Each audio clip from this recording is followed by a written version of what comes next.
I, I think it's kind of wrong to teach design as simply an end product. Speaking with many of the designers, there's this notion that design is not an end product. It's not just an end product. It's the creation of systems, and systems are much more important. I can totally understand that. A system is malleable. It's adaptable, especially in the world that we live in today. If you create something that can only, and if you create an idea that can only last for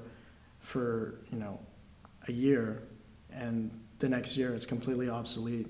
I mean, what are you doing, right? Carlotta Di Bevilacqua from Danese talks very passionately about this, and of course there's different reasoning as to why you need to do this, but I mean, from a business sense, from a true sustainability sort of consideration, you can understand why creating something that is fleeting, creating an idea that is fleeting. When you just try to sort of cover the symptoms instead of getting to the real issues, I think that's where design goes wrong. So in terms of what is design, I think that it shapes the idea of what is design. Design isn't just solving problems.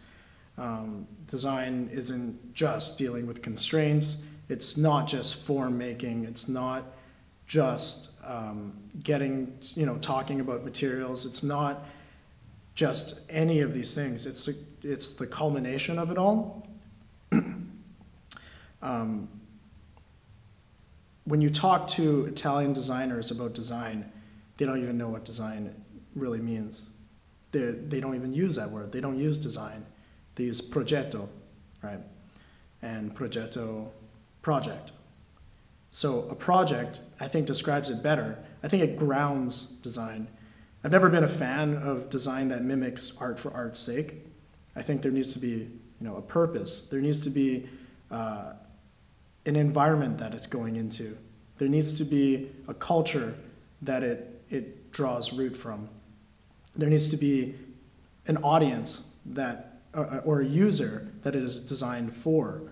There needs to be a consideration of all the stakeholders. There needs to be a client that commissions it. I think that's even one of the biggest things I learned when I was there, is that design is progetto, or progetto is a better word. It's the project.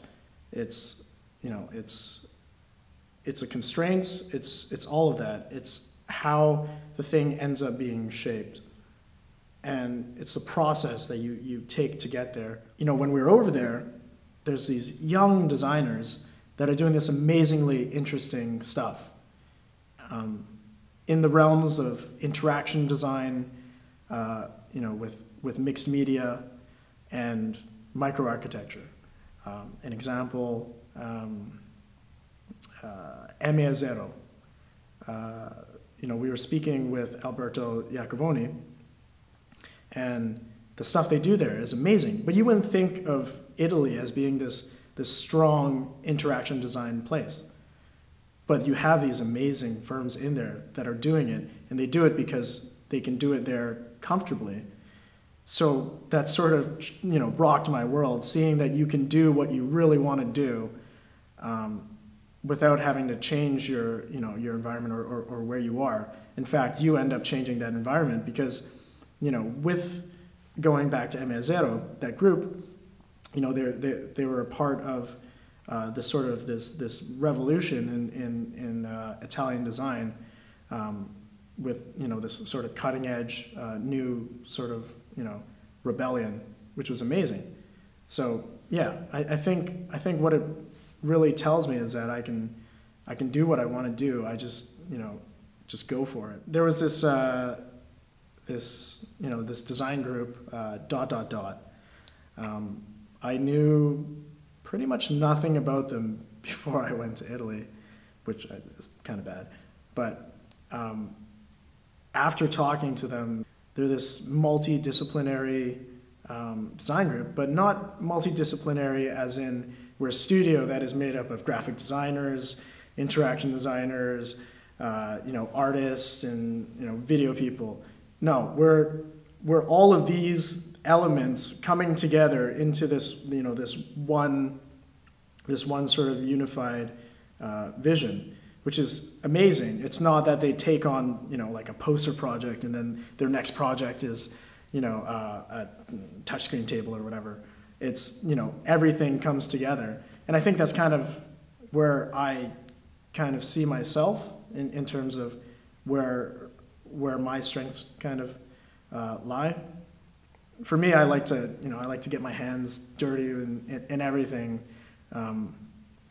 During the field school, I would sub in for doing operating the audio recording.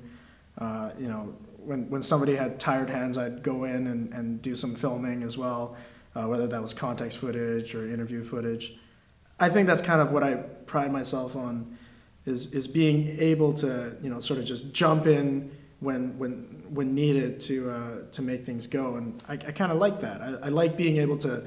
I like knowing what's going on in everything and kind of getting my hands a little dirty in everything and kind of seeing the overall project come to fruition. So it's kind of nice, at the end of the day when the whole thing's done, the website's done, and the video and everything, I'll be able to point out at little things, be like, oh yeah, you see that little logo over there or whatever, I did that. So.